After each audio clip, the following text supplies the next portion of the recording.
오늘 이 시간에는 예수님이 발을 씻기십니다.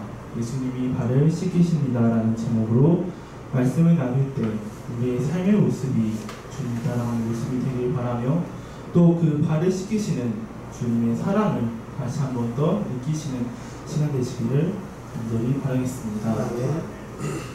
성도님들께서는 오늘의 그 본문 설교 제목을 들으시고 어떤 생각이 드셨습니까?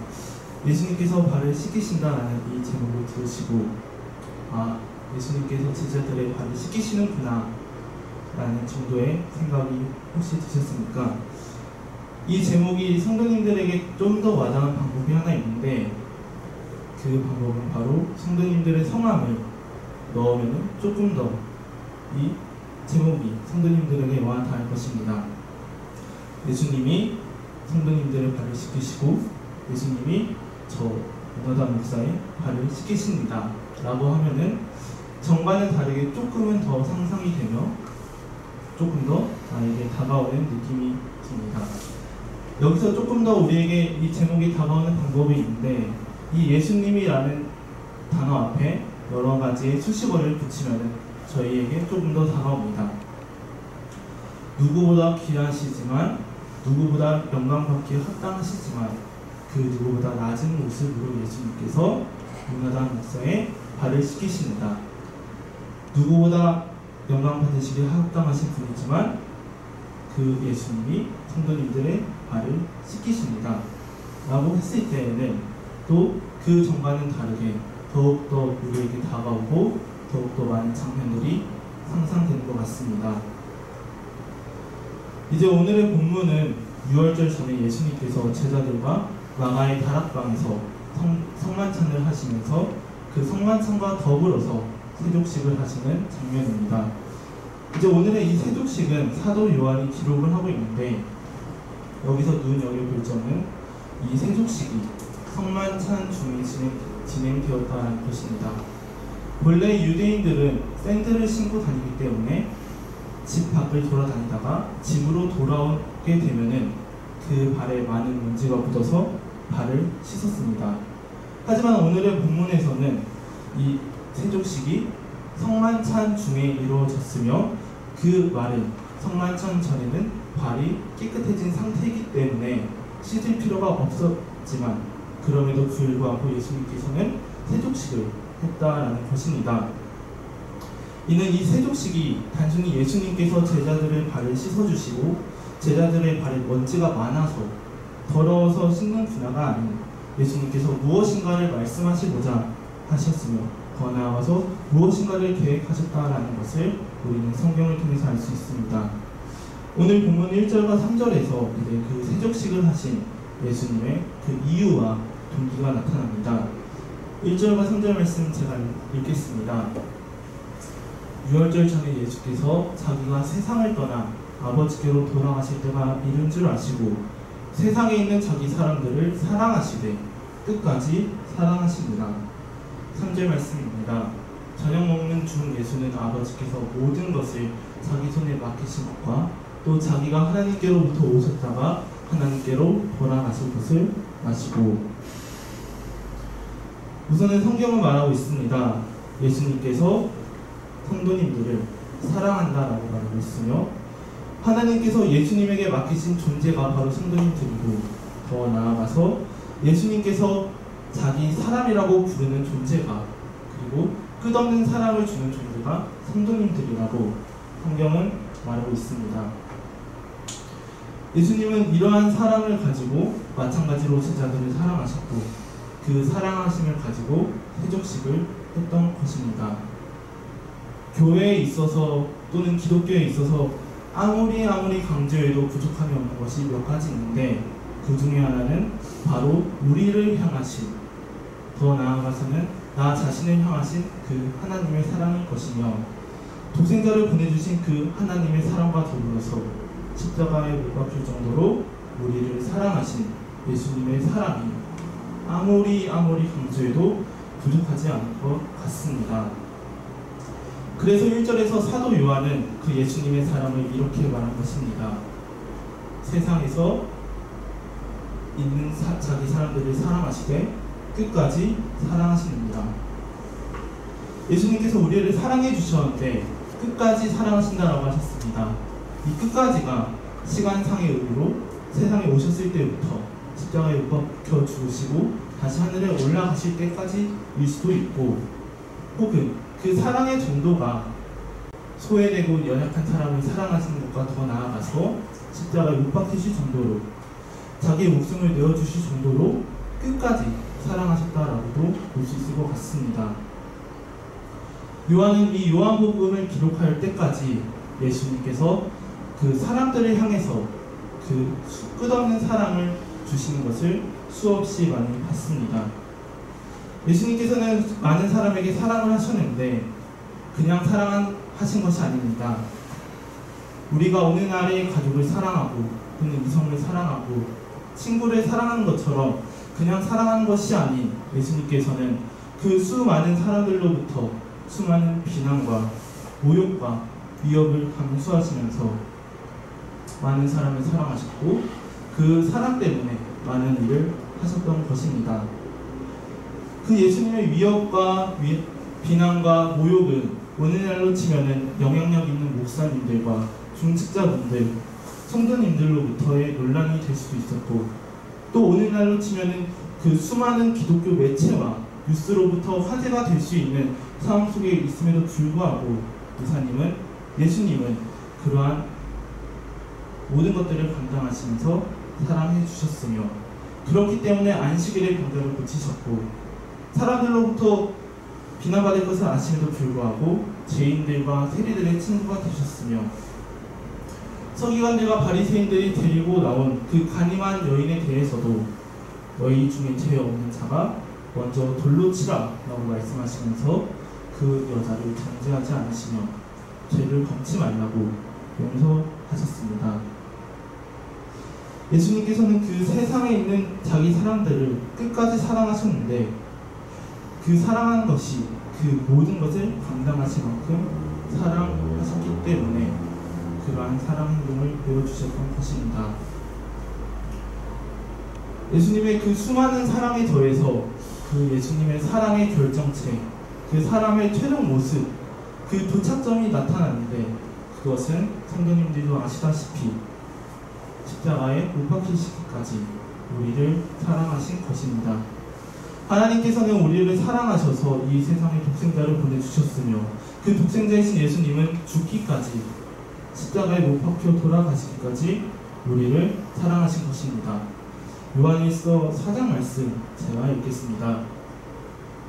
하나님의 사랑이 우리에게 이렇게 나타난 바 되었으니 하나님이 자기의 독생자를 세상에 보내시는 저로 말미암아 우리를 살리려 하심이니라. 사랑은 여기 있으니 우리가 하나님을 사랑한 것이 아니요 오직 하나님이 우리를 사랑하사 우리 죄를 위하여 화목제로 그 아들을 보내셨음이니라. 하나님께서는 우리를 살리시기 위해서, 죽어서 지옥에 갈 수밖에 없는 우리를 구원하시기 위해서 예수님을 세상에 보냈으며, 인류 최악의 고문 도구이자 사형 도구인 그 십자가를 통해서 그 하나님의 헤아릴 수 없는 사랑을, 그 예수님의 끝없는 사랑을 십자가를 통해 나타내셨습니다. 그리고 너무나도 감사하게도 그 끝없고 헤아릴 수 없는 그 사랑이 오늘날 저와 성도님들에게도 동일하게 이어지고 있고 앞으로도 계속될 것입니다. 그렇기 때문에 저희는 이러한 예수님의 사랑을 잊지 않고 살아가야 하며 우리를 향한 그 예수님의 사랑에 항상 감사함으로 살아가야 할 것입니다. 삶 매 순간순간 틈나는 대로 우리를 향한 그 예수님의 사랑을 기억하며 살아가고 그 사랑에 항상 감사하는 삶을 살아가기를 간절히 바랍니다. 네. 예수님께서는 이러한 사랑을 가진 상태로 제자들과 성만찬을 하며 또 세족식을 하려고 하는데 정말 놀랍게도 그 같은 공간과 그 같은 시간 속에 있더라도 예수님과는 대비되게 마귀가 일하고 있으니 2절에 나옵니다. 2절 말씀 보겠습니다. 마귀가 벌써 시몬의 아들 가룟 유다의 마음에 예수를 팔리는 생각을 넣었더니, 이제 예수님께서 제자들과 성찬식을 하는 그 상황 속에서도 마귀가 벌써 가룟 유다의 마음에 예수님을 팔려는 생각을 넣었습니다. 분명 가룟 유다는 예수님의 제자로 예수님과 함께 동행해 왔음에도 불구하고 예수님과 같은 시간, 같은 공간, 그리고 같이 성만찬을 했음에도 불구하고 가룟 유다의 마음에 마귀가 생각을 넣음으로써 일을 한 것입니다. 성도님들도 아시다시피 이제 뒤에 나온 구절에서 예수님께서는 제자들에게 있어서 그들의 발을 씻어주시면서 너희가 목욕을 한 사람이기 때문에 발만 씻으면 된다고, 너희가 영적으로 구원을 받은 사람이기 때문에 그날의 죄만 씻으면 된다고 말씀하십니다. 하지만 마귀는 그와는 반대로 철저하게 반대되는 일을 하고 있습니다. 오히려 가룟 유다로 하여금 예수님을 팔도록 일하게 하면서 이 세상을 구원하러 오신 그 예수님과 함께 있음에 있어서 예수님과 더욱더 멀어지게 마귀는 일하는 것입니다. 즉 예수님께서는 우리의 영혼을 살리시기 위해 일하시지만 마귀는 우리의 영혼이 예수님으로부터 멀어지며 사망에 더욱더 나아가게끔 일하는 것입니다. 다른 말로 하면은 예수님께서는 십자가를 통해서 우리의 죄를 다 씻어주셨지만 마귀는 더더욱 우리로 하여금 죄를 짓게 하는 것입니다.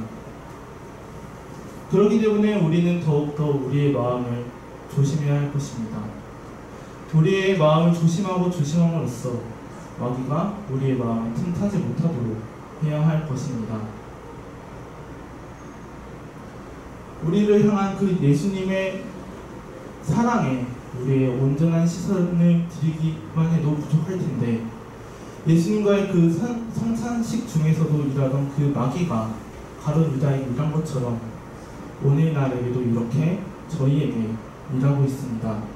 분명 교회에 나와 있음에도 불구하고 다른 생각을 하게 되고 예배를 드리고 있음에도 불구하고 그 가운데에서 마음의 틈을 파고들어 마귀가 일을 하는 것입니다. 제가 지난주에 이러한 것을 저 스스로도 느꼈는데 제가 지난주에 1박 2일 동안 청년부 수련회를 다녀왔습니다. 이제 그 청년부 수련회의 주제가 하나님을 사랑하는 마음으로 다시 일어나서 주님께 나아가자, 하나님께 일어나서 나아가자라는 주제를 가지고 청년부 수련회가 진행되었는데 이제 그 수련회 장소에 저녁 늦게 도착을 해서 예배가 늦게 시작되었습니다. 저녁을 먹고 이제 8시부터 예배가 진행되었는데 1시간 정도는 찬양을 불렀었고 그 다음에 강사 목사님의 설교가 약 2시간 가까이 진행되었습니다. 분명 이제 그 강사 목사님의 설교를 듣는 동안 저의 마음은 그래, 내가 그동안 부담감과 의무감과 책임감을 가지고 즐겁지 않은 신앙생활을 해올 것 같은데 이제는 주님이 나에게 어떻게 역사하실지를 기대하면서 주님의 메시지를 듣는 것을 기대하는 마음으로, 사모하는 마음으로 신앙생활을 해보자, 내가 진짜 열심히 신앙생활을 해보자 라고 생각했습니다. 저는 이러한 마음을 가지고 설교를 들었으며 설교가 끝나갈 때쯤에 강사 목사님께서 이런 말씀을 하셨습니다. 우리 청년들 지금 이제 시간이 11시 가까이 되면서 늦고 오늘 하루 예배 드리느라 피곤하고 또 내일 스케줄을 생각하면은 지금 가서 자야 하는데 개인적으로는 그럼에도 불구하고 기도하고 가면 좋겠다. 여러분들이 기도를 하고 자고 가면 좋겠다라고 말씀하셨습니다. 저는 그 말씀을 들었을 때에는 그래, 기도하고 자야지. 목사님이 저렇게 말씀하시는 데에는 이유가 있으며 나도 내가 신앙생활을 열심히 하자고 다짐 먹었는데 기도해야지 라고 생각했습니다. 하지만 그와 동시에 정말 1초 만에 근데 찬양 1시간에 기도 2시간 해서 설교 2시간 들어서 좀 피곤하긴 하다. 지금 11시쯤 된 것 같은데 얼마나 내가 기도를 해야 될까? 기도해야겠지? 라는 생각이 1초 만에 들었던 것 같습니다. 그리고 그 순간 저는 저의 그러한 모습을 보면서 헛웃음을 하면서 와, 내가 정말 소름이 돋을 정도로 놀랐습니다. 분명 강사 목사님의 말씀을 듣고 기도를 다짐했음에도 불구하고 그와 동시에 나의 피곤함이 먼저 마음에 생각나왔고 그 피곤함 때문에 기도를 고민하는 저의 모습을 보면서 너무나도 놀랬고 이 생각의 전후 차이가 너무나도 분명히 저에게 의식되었기 때문에 정말 소름이 돋을 정도로 놀랬던 것 같습니다. 저와 마찬가지로 이 가룟 유다도 분명 예수님과 식사를 함께한 그 12명 중 한 명이었으며 예수님과 성찬식을 한 사람 중 한 명이었고 예수님께서 선택하신 제자 중 한 명이었으며 예수님과 같은 공간에서 같은 시간을 공유했으며 예수님이 그 후에 발을 씻어줄 한 사람이었습니다. 하지만 가룟 유다는 예수님과 함께 있었음에도 불구하고 그의 마음이 온전히 주님께 향하지 않았기 때문에 마귀가 틈을 탔으며 제가 설교를 듣고 예배에 참석했음에도 불구하고 저의 마음이 순간적으로 피곤함으로 향했기 때문에 그 말씀을 듣는 그 순간에도 내가 얼마나 기도를 해야 될까, 내가 피곤하지만 기도를 해야 될까? 라는 생각을 하게 된 것입니다. 이를 통해서 알 수 있습니다. 우리의 마음은 너무나도 쉽게 흔들립니다. 주변 환경으로부터도 흔들리고 예배를 드리는 와중에도 흔들리고 교회에 있는 환경에도 흔들리는 것입니다.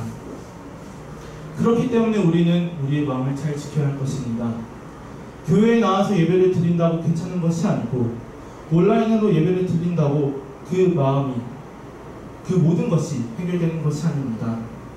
현장에서 예배를 드리고 온라인에서 예배를 드리더라도 그 마음이 온전히 하나님께로 향하지 않는다라면 그것은 그저 가룟 유다처럼 예수님과 함께 시간이 있을 뿐이고 같은 공간에 있는 것으로 멈출 수 있기 때문에 우리는 우리의 마음은 온전히 주님께로 향해야 할 것입니다.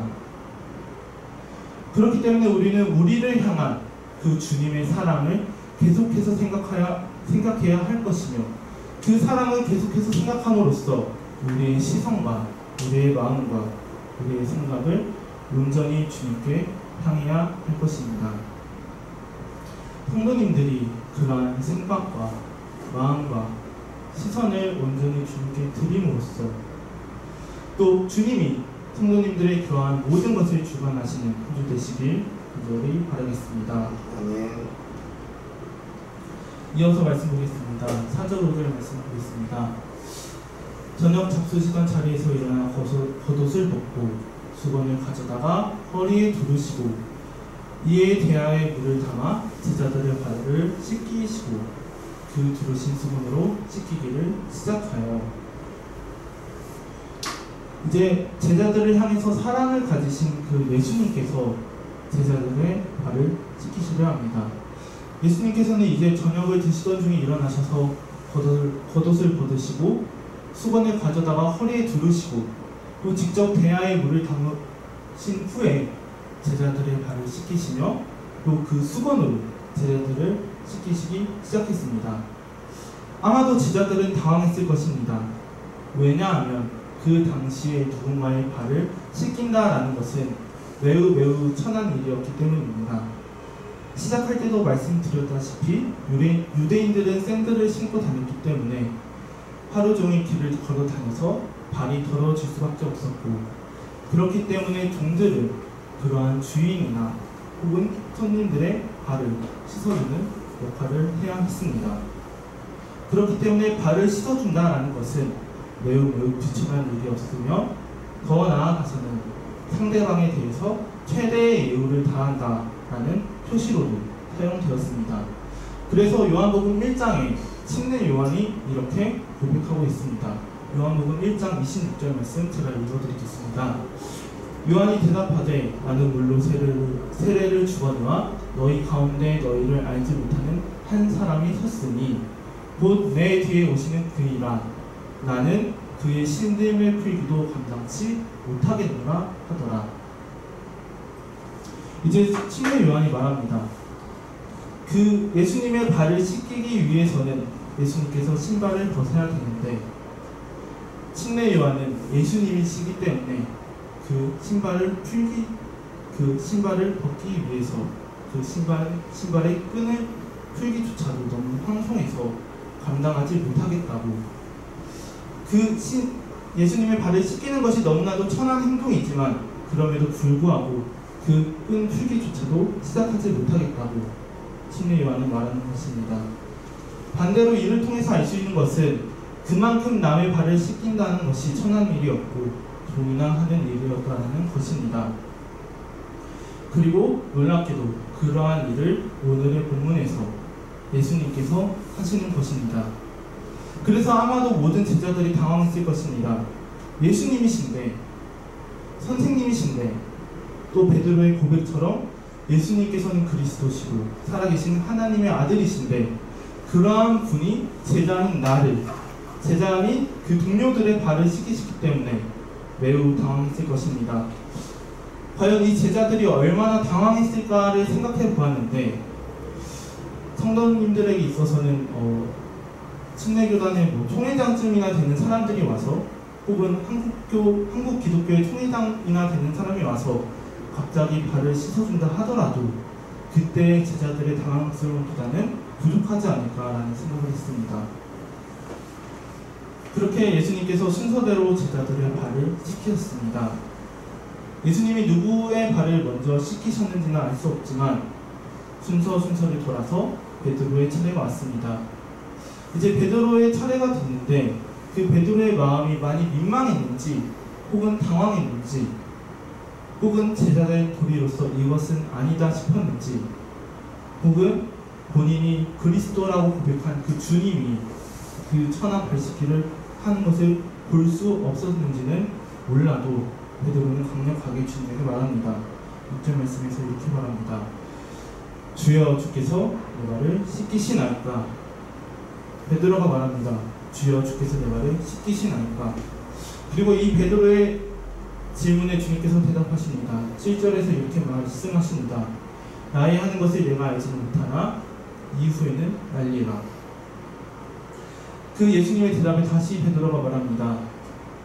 가로되 내 발을 절대로 씻기지 못하시리이다. 이 베드로의 다시 한번 된 거부에 예수님께서 말씀하십니다. 내가 너를 씻기지 아니하면 내가 나와 상관이 없느니라. 발을 씻기지 않는다면 베드로와 상관없다라는 그 말에 베드로는 예수님의 말씀에 항상 그랬듯이 전심으로 반응합니다. 9절 말씀입니다. 가로되 주여 내 발뿐 아니라 손과 머리도 씻겨 주시옵소서. 베드로의 마음을 이제 성경 본문만을 가지고는 알 수 없지만 그 불편함이 어떤 것이든 상관없이 베드로는 그렇다면 주님과 상관있게 주님께서 나의 발을 씻겨 나의 발뿐만 아니라 손과 머리도 씻겨달라고 고백하고 있습니다. 즉 베드로는 주님과 상관없기를 거부한 것입니다. 주님과 철저하게 상관있기를 바랬으며 주님의 그 사랑을 바란 것입니다.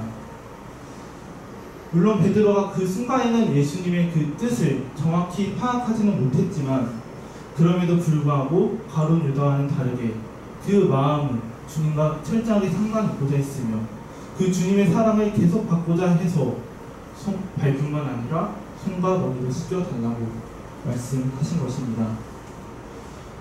이러한 베드로처럼 우리도 주님과 상관있기에 애쓰는 마음을 가지면 좋겠습니다. 우리를 사랑하신 그 주님과 상관있고자 애쓰고 주님으로부터 멀어지는 것이 아닌 더욱더 주님과 가까워지고 주님과 친밀해지는, 주님에도 불구하고 발뿐만 아니라 손과 머리를 내는 그 베드로의 마음이 저와 우리 성도님들에게 있으면 좋겠습니다. 베드로의 그러한 전심을 담은 대답에 예수님께서 말씀하십니다. 10절에서 11절 말씀입니다. 예수께서 가라사대 이미 목욕한 자는 발밖에 씻을 필요가 없느니라. 온몸이 깨끗하니라. 너희가 깨끗하나 다는 아니니라 하시니 이는 자기 일을 팔자가 누구인지 아시니라. 그러므로 다는 깨끗이 아니하다 하시니라. 예수님께서는 이제 베드로가 발뿐만 아니라 손과 머리를 씻겨달라고 말하자 발 씻는 것이 상징하는 발을 목욕하는 자와 더불어서 비유로 10절에서 말씀하십니다. 예수님은 10절에서 이제 목욕하는 자와 발 씻는 자를 비교해서 말씀하시는데, 목욕한 자는 이제 예수님의 십자가 사건으로 인해서 우리의 모든 죄가 단번에 씻김받아 온 몸이 깨끗한 자를 뜻하며 지옥이 아닌 천국에 가는 것을 의미합니다. 그에 반해 발 씻는 것은 계속해서 구원을 받은 후에도 불구하고 그리스도인으로 살아갈 때 날마다 짓는 죄를 새롭게 씻음으로써 깨끗해지는 것을 말하고 있습니다. 예수님은 제자들의 그 세족식을 통해서 저희들에게 오늘날 우리가 이미 예수님을 믿음으로써 구원을 받은 존재이며, 그렇기 때문에 우리는 매일매일의 죄를 회개하면서 마치 발을 씻는 것처럼 살아가면 된다고 말씀해 주시는 것입니다. 그 누구보다 높임을 받아야 마땅한 그 주님께서 마치 그 제자들의 발을 씻기시면서 낮아지는 것처럼 예수님께서는 우리를 사랑하시고 너무나도 힘들고 감히 상상도 할 수 없는 그 십자가를 지심으로써 우리를 사랑하심을 나타내셨으며, 그렇게 낮아지면서까지 우리를 구원해 주셨다라는 것을 우리는 알 수 있습니다. 그 예수님의 철저하게 낮아지심과 그 예수님의 상상도 할 수 없는 고통을 감수하심, 더 나아가서 하나님을 향한 그 예수님의 순종, 이 모든 것들이 우리를 향한 예수님의 조건 없고 끝없는 사랑이라는 단 하나의 단어로, 다른 어떤 것이 필요한 것이 아닌 너를 사랑하기 때문에 라는 이 예수님의 한마디의 대답으로 모든 것이 설명되는 것입니다.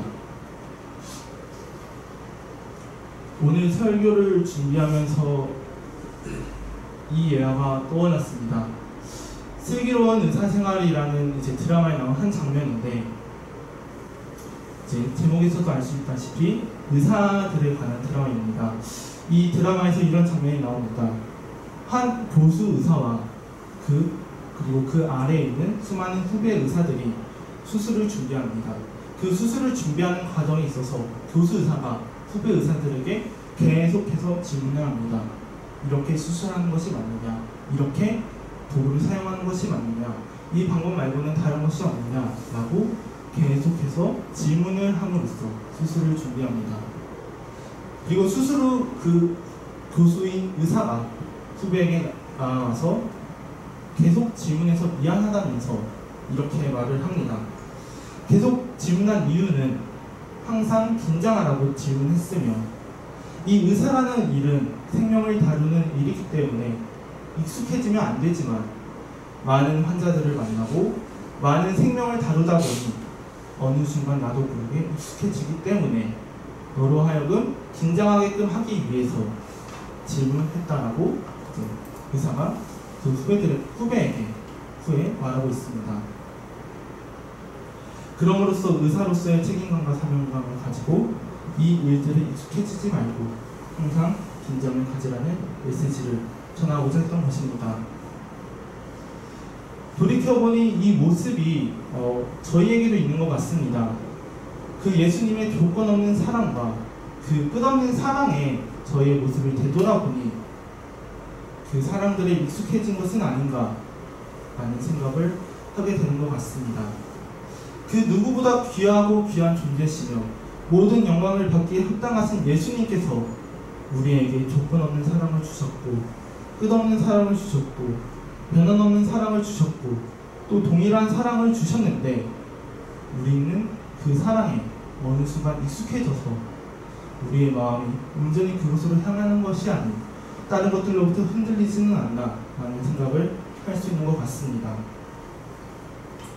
주님께서 제자들의 발을 씻길 때 베드로는 놀랐습니다. 감히 주님께서, 그 누구보다 높으신 주님께서 그 누구보다 낮게 제자들의 발을 씻기는 그 모습을 보고 베드로는 놀랐던 것입니다.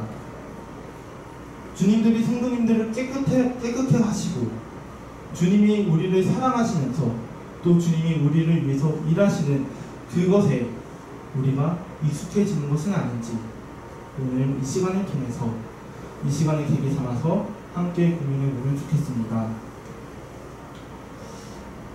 오늘의 본문 제목이 예수님께서 제자들의 발을 씻기십니다.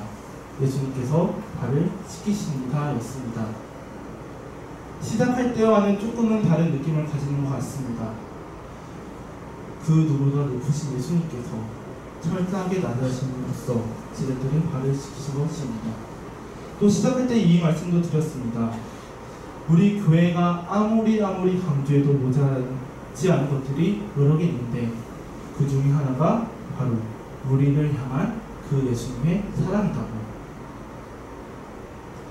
저와 성도님들이 그 주님의 사랑에 베드로처럼 전심으로 반응하기를 바라며 또 베드로처럼 민감하게 반응하기를 원하고 더 나아가서는 그 주님의 사랑에 익숙해지는 것이 아닌 언제나 우리를 향한 그 주님의 사랑을 선명하게 기억하고 살아가시는 저와 우리 몬탄 새생명교회 성도님들이 되시길 저희 교회가 그러한 공동체 되기를 간절히 바라겠습니다. 아멘. 찬양 부르겠습니다. 그 사랑 얼마나.